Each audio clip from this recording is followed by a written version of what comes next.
Hey everybody, I'm Hugh Brownstone for Three Blind Men and an Elephant. And today I want to give you a quick take on Viltrox's 24mm f1.8 in Nikon Z mount. Now, a little over a year ago, we got our hands on the Viltrox 85 1.8 in Sony E-mount and came away impressed. Very impressed.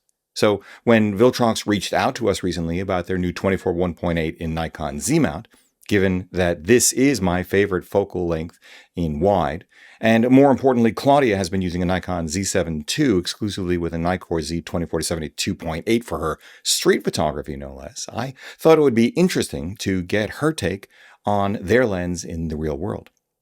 So let's do something different. Let's pause here for a moment while I bring Claudia on camera to share with you a few of her favorite images shot with the Viltrox, give you her take on the lens itself, and maybe address some of the challenges with that field of view too. Okay, we're here.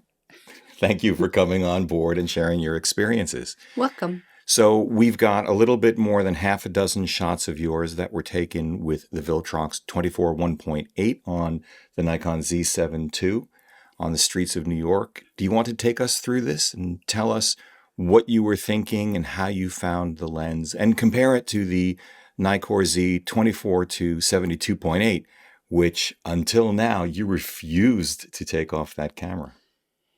Yeah, Hugh and I went up to New York and I did some testing with the Viltrox 24 1.8.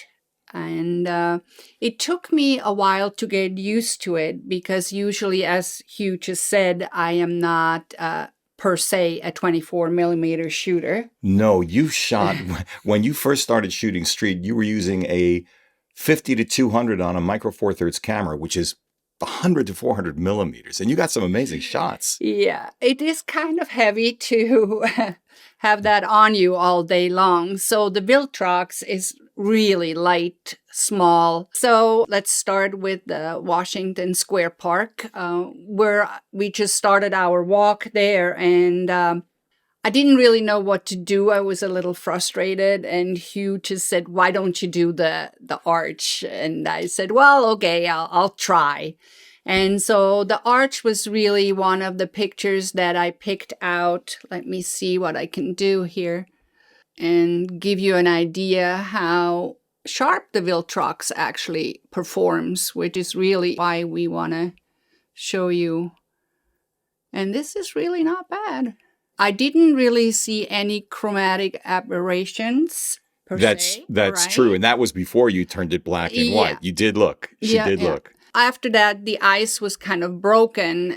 So this one, I was focusing on the bigger scene. The 24 has a wider view, and I knew that I wanted the building in my background. And there was a couple people roller skating, and I was just waiting patiently till they were somewhere where I thought, okay, that makes an interesting composition. I think it turned out really nice. I like the way the wide angle really pulls those shadows and brings your eye into the frame. Into the frame, yeah, I agree. Let's do Captain Underpants. Captain Underpants.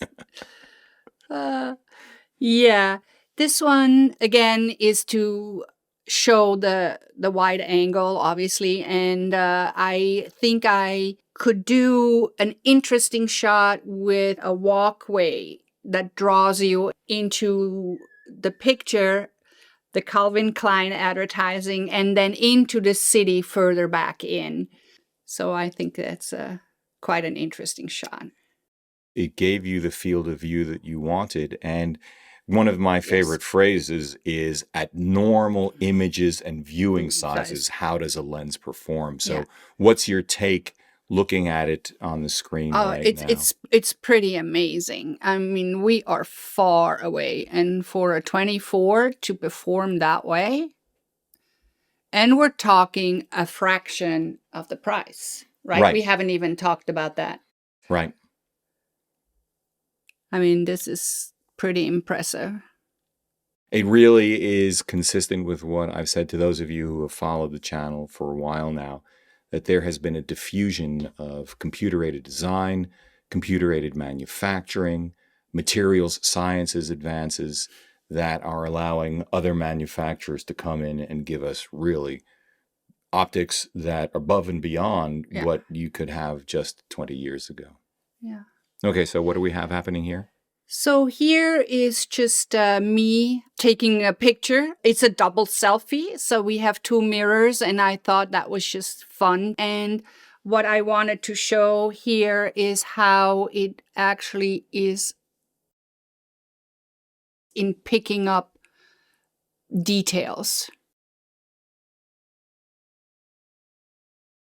And in this, there's a better idea of how shallow the depth of field can be. Yeah. Because that's you in the background, all out of focus. Yeah. There we go. Getting that. All right. So what else have you got? Yeah. Let's do the canyon. Right. So this one, it's not usually a picture that I would take, but again, it just shows you can do the starburst. Right.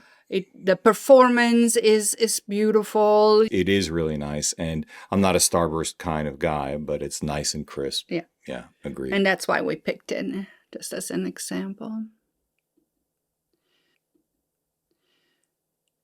Then we're gonna go to this guy here.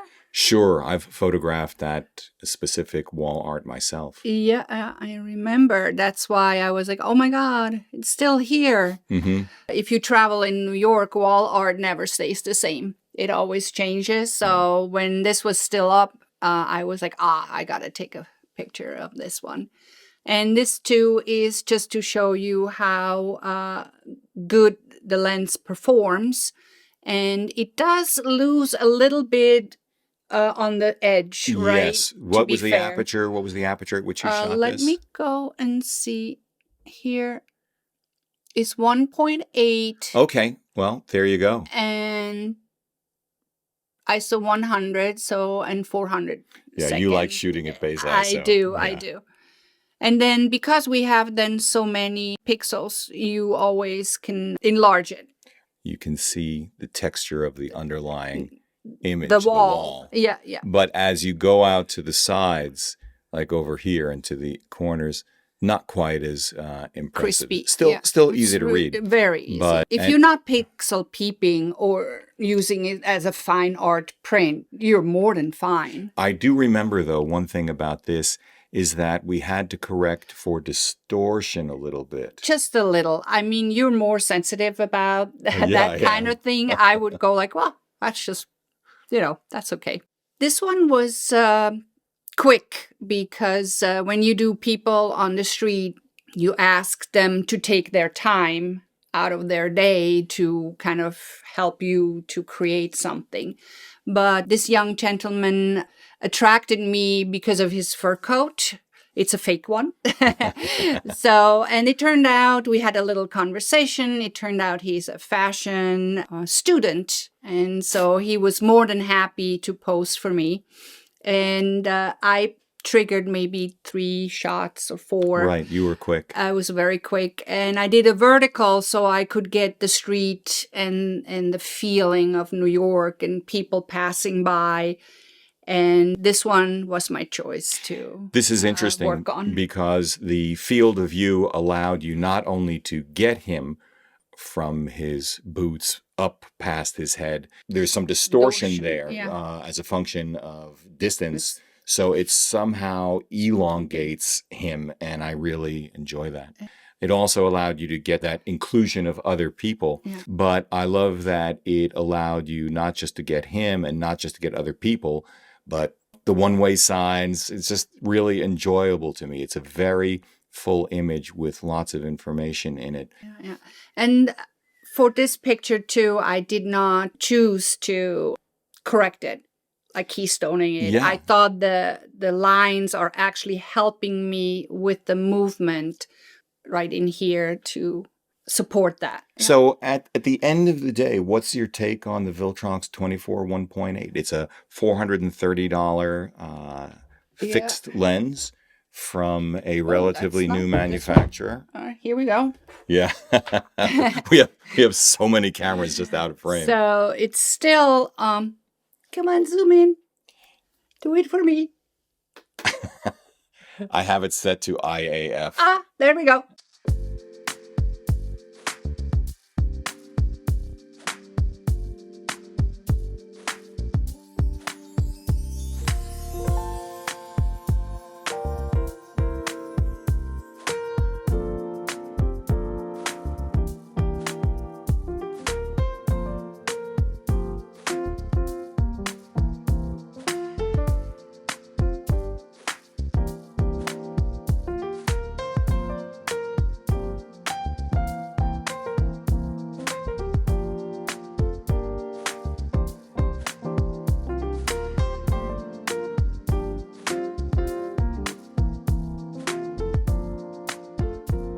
Ah, you got it. Okay. So All right. There we go. it is lovely. I think if you are able to use it, it's very light. I would definitely have it in my kit. I could highly recommend it. How did it feel in hands? Oh, very good. Yeah. Yeah. So can we give back the 24 to 72.8? Never. I don't think so. All right. Well, But there is a place for this yeah. lens. Well, as you guys, again, if you know me, you know that I have a 24 3.5 from Sigma that I use with my Leica SL2, and I just love the focal length. So, yeah. Thanks for coming on camera. Welcome. That wasn't too painful. No, I survived. Okay. Claudia's experience with the Viltrox 24 1.8 in the real world and her reaction to it reinforces my estimation that the 85 1.8 was no fluke. Viltrox is producing capable, moderately fast, and most especially keenly priced autofocusing primes, and they're doing it for a variety of lens mounts.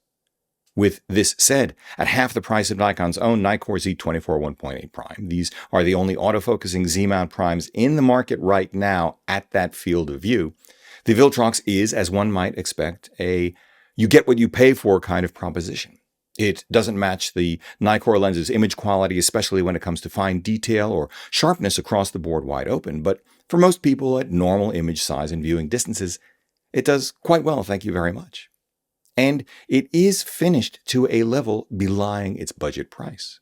So, bravo, Viltrox, for giving us more choice and helping to expand the Z-mount ecosystem.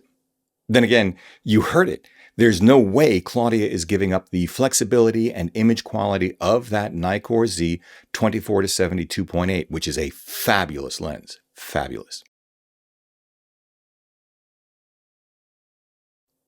And that's fine when one can afford to make that choice. I suspect, however, that Claudia is representative of a significant number of photographers for whom the advantages of a lighter, smaller, faster 1.8 third-party wide prime do not offset the flexibility and or ultimate image quality of slower, larger, heavier, and more expensive zooms f2.8 or f4, especially given how infrequently most photographers will choose to shoot that wide in the first place. 24 or 28, 16, 21, or wider for that matter, this type of lens is a specialist tool in an era when the image quality of the best zooms, even some kit zooms, can match or exceed that of more than a few primes.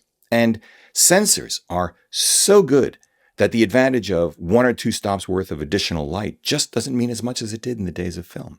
So, as we begin to wrap this up, who is this lens for? I think the Viltrox is best suited for street photographers, actually, people like me, who tend to shoot exclusively with primes and shoot that wide.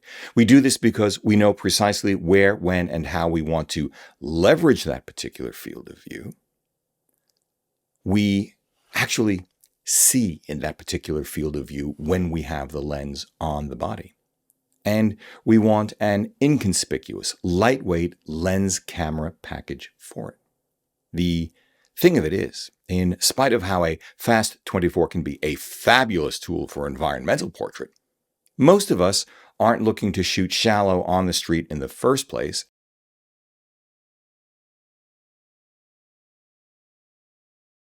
And when one stops down any modern lens to 5.6 or 8, basically any lens will look pretty darn good, at least at normal image sizes and viewing distances, including zooms.